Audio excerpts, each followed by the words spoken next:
¿Qué quiere decir régimen de reparto simple? Mire, este es el plano cartesiano. Sobre el eje vertical vamos a mostrar los valores que vamos a pagar o que pagan los trabajadores, que se llaman aquí ingresos, y los pagos que se le hacen a los pensionados. Entonces, ¿en qué consiste el régimen de reparto simple? Que en la medida en que vayan a efectuarse los pagos, en la medida en que sea, la cantidad del pago por año por todos los pensionados, en esa misma medida todos los trabajadores tienen que entregar exactamente ese mismo valor que se le va a pagar a los pensionados, ¿sí? Es decir, siempre es igual el valor de los ingresos por aportes de los trabajadores al valor de los egresos por pago de las pensiones de las personas que ya están retiradas. ¿Qué es lo que trae en términos económicos este sistema este régimen de pensiones? De que nunca va a haber ahorro. ¿Por qué? Porque lo que se necesita pagar se saca de los aportes que hacen los trabajadores actuales. Ni nunca hay ahorro, pero tampoco hay déficit fiscal. Es decir, el gobierno no tiene que meterse la mano en el bolsillo para pagar pensiones, porque los que tienen que meterse la mano en el bolsillo son los trabajadores activos para pagarle a los pensionados. Y aquí sucede lo que se llama la solidaridad intergeneracional. Los jóvenes de hoy aportan para pagar las pensiones a los adultos mayores de hoy. Y cuando ellos sean viejos, por eso se llama solidaridad intergeneracional. Ya falta la agüita.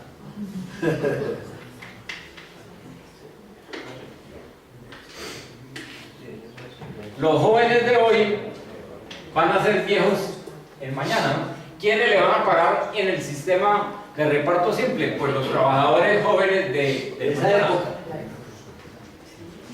Este es el sistema, y por eso es importante, y por eso lo traje hoy, que se aplica a los países desarrollados.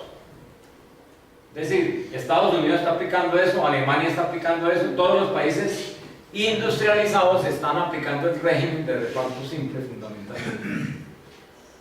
Pastor. Sí, dice Gustavito que los jóvenes están aportando para nosotros los que ya estamos pensionados. Pregunto de pronto una pregunta ignorante.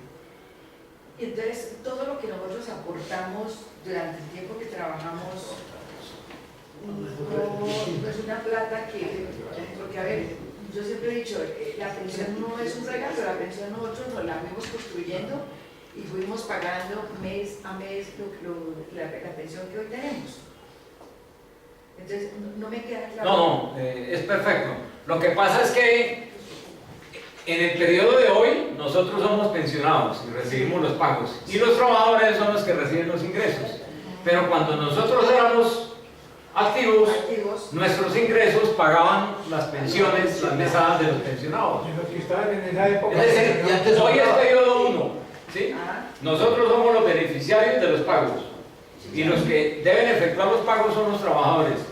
Pero en el periodo 0 nosotros éramos activos, éramos trabajadores y les pagamos a los pensionados.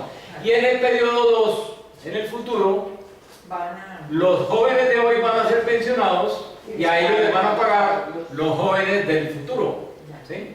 Lo importante es que aquí ni hay déficit fiscal, ni hay cargo a cargo del Estado, ni hay nada, porque simplemente lo que se debe pagar este año, se supone que Colpensiones, el Ministerio de Hacienda, el Banco de la República, el Departamento Nacional de Planeación hacen los cálculos de cuánto van a ser para el valor de las pensiones y establecen una tasa de cotización que va a ser variable, ¿no? Porque aquí la tasa de cotización, si se tiene que pagar poquitas pensiones, pues va a ser muy baja, pero si estamos aquí, la tasa de cotización tiene que ser alta.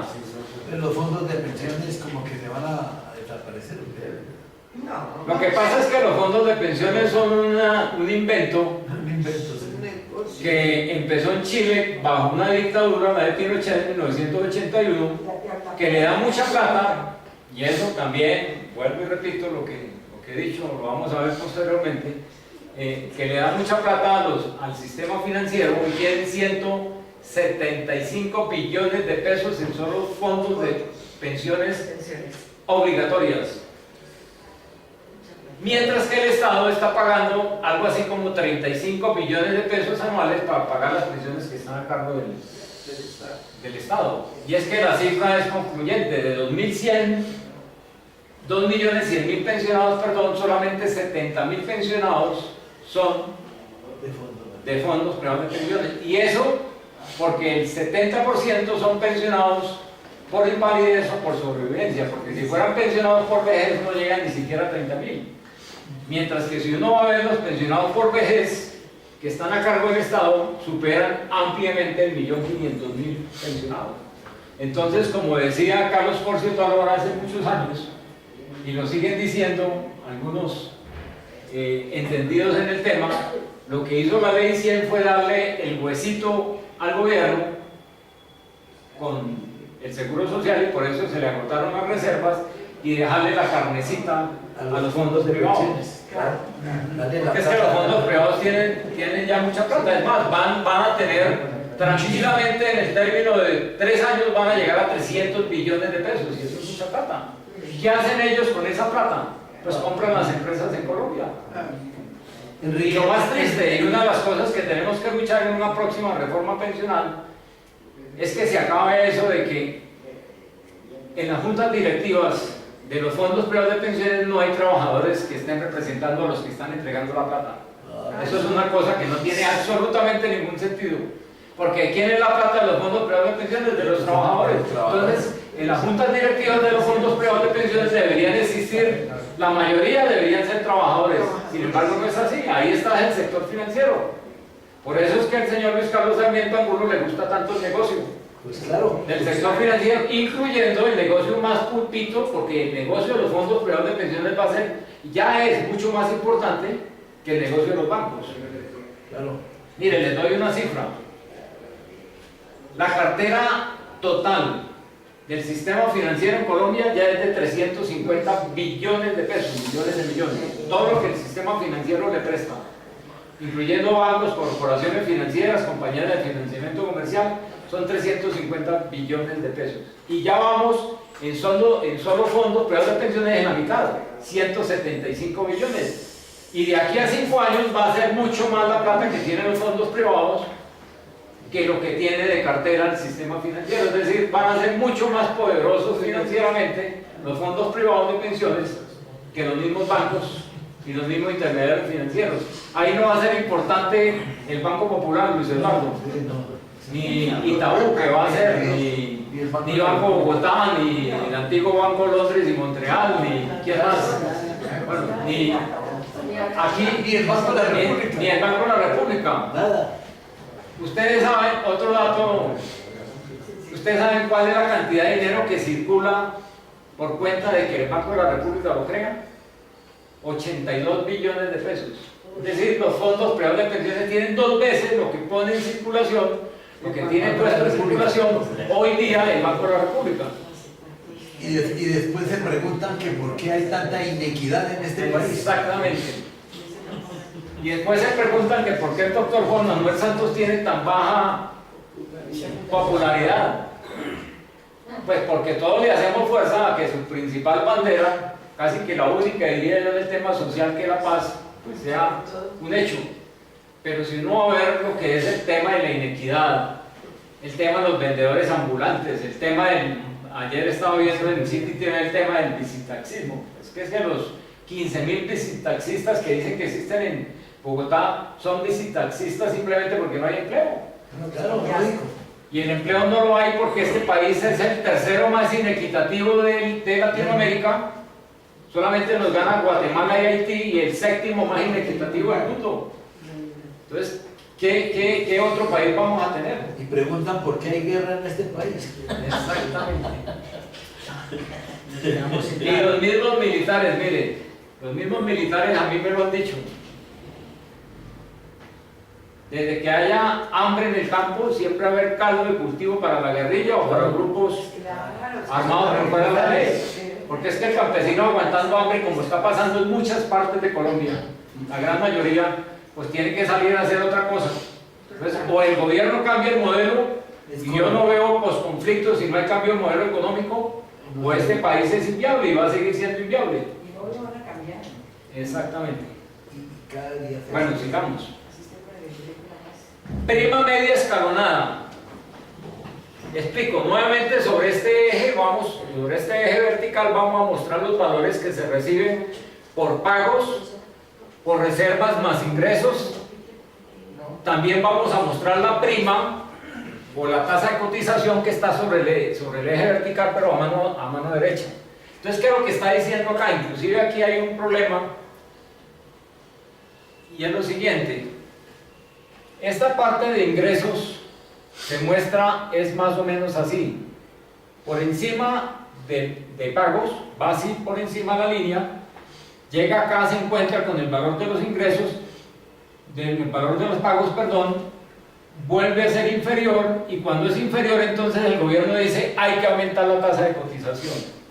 ¿Por qué? Porque hay que hacer compatible los ingresos, aumentando la tasa de cotización con los pagos. ¿Sí? De tal forma que se vuelve una prima media escalonada. Escalonada en el sentido de que periódicamente, cada 5 años, y ahora explico por qué se dice cada 5 años, tiene que aumentarse la tasa de cotización. ¿Por qué mostramos esto en Colombia? Porque esta fue la que creó el decreto que dio lugar al sistema de pensiones que administró por pensiones a partir de 1967. Ahí empezamos con el 3%,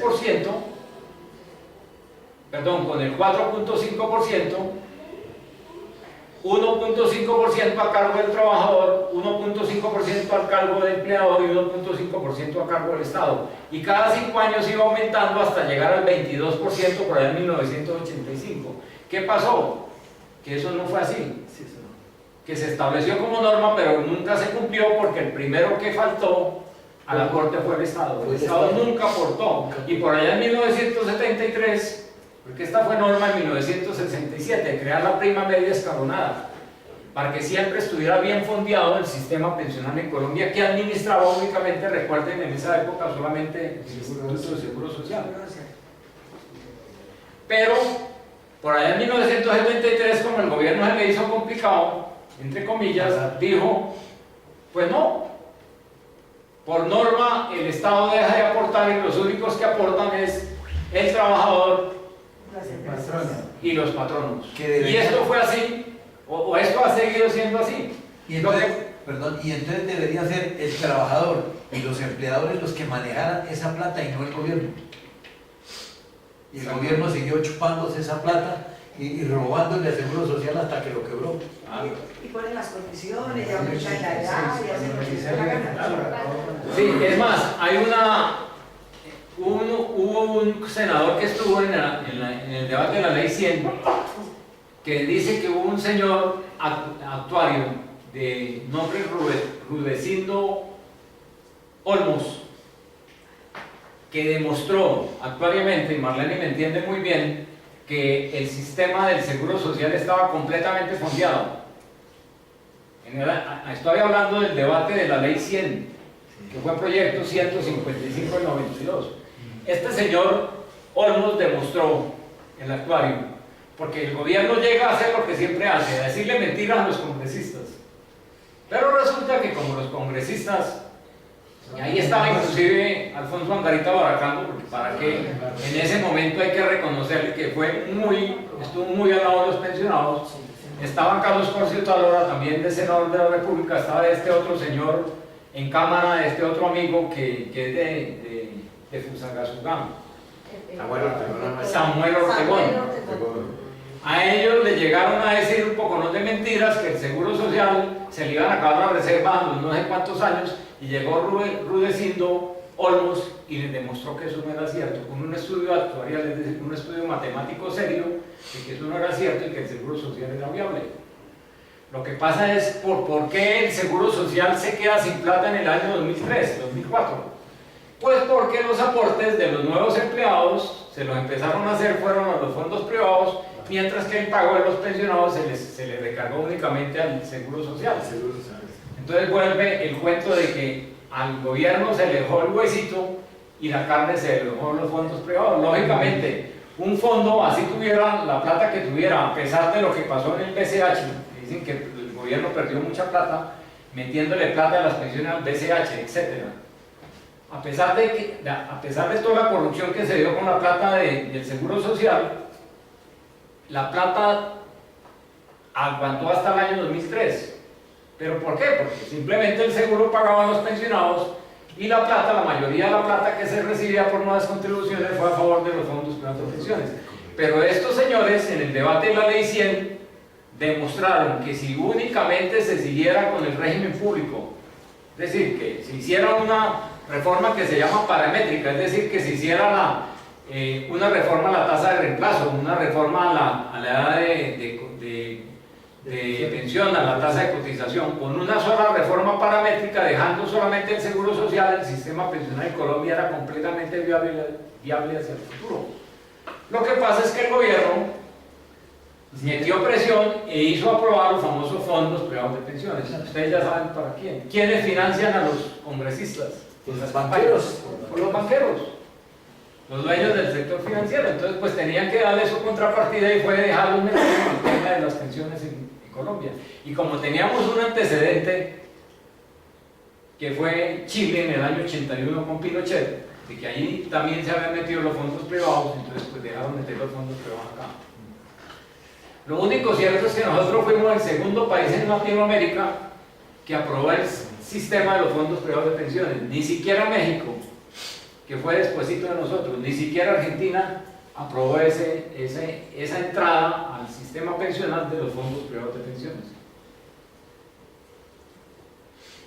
Y este es el régimen que tenemos actualmente aplicable a Colpensiones, a lo que antes era el Instituto de Seguro Social. Nuevamente, sobre el eje vertical están los dineros que se aportan, sobre el eje horizontal está el tiempo en años. Entonces, ¿qué pasa? Se dice, en términos de hoy, con el 16% de aporte vamos a tener suficiente plata para crear unas reservas, unos ingresos que van a ir en aumento y que van a ser en los primeros años superiores a los pagos. ¿Sí? La línea delgada está por encima de la línea gruesa, que son los pagos. Y así va a durar, digamos, durante 60 años. Y a partir de los 60 años, de pronto los ingresos van a ser inferiores a los pagos. Y ahí entra el gobierno a través de lo que se llama el gasto público o el déficit fiscal, gasto público que se convierte en déficit, a cubrir el valor de las pensiones en el sistema de prima media general. Pero aquí hay una cosa que también vale la pena decirlo. Estas reservas no solamente crecen porque tengamos una cantidad limitada de trabajadores, no, los trabajadores van creciendo, la economía va creciendo, entonces los salarios crecen y los trabajadores crecen y estos ingresos crecen y ese crecimiento de salarios, crecimiento de trabajadores va a ser factible que se le pague a los pensionados que también van creciendo pero en menor tasa al crecimiento de los salarios y al crecimiento de la economía. Y entonces estaba completamente sustentado el tema del seguro social. No se contaba, vuelvo y repito, con esa dualidad que se metió en la Ley 100, de que al lado del régimen público también se creó el régimen privado de los fondos privados de pensiones. Y este es un sistema que aplican algunos países en Europa, y es el que llaman reparto de capitales, contribución definida y beneficio definido. ¿Qué se hace? Resulta que este año, en el año 2016, salen 100.000 pensionados. Se hace un cálculo actuarial, se llama al señor Rudecindo Olmos y le dice, hágale el cálculo actuarial de cuánto valen las pensiones para esta gente que se pensionó este año 2016 durante los 25 años que va a durar pensionados. Y dice el señor, son 5 billones de pesos, lo que vale hacia el futuro, a valor presente, a valor de hoy, lo que vale pagar en el futuro son 5 billones. Entonces, ¿qué pasa? Que si los salarios en Colombia, por decir algo, son 100 billones de pesos, se dice, como aquí se necesitan 5 billones, la tasa de contribución de los trabajadores, la tasa de cotización o de contribución es del 5%. ¿Por qué? Porque 5% sobre 100 billones dan los 5 billones que se requieren para fondear desde hoy el valor que se le va a pagar a los pensionados hasta que fallecen. Y como todos los años se hacen, se va a tener una suficiente reserva para pagar todas las pensiones hacia el futuro. Ese es el sistema de reparto de capitales, que aquí sí, ¿cómo haríamos para tapar ahí? Es que quiero... Ah, perdón, me traje marcador.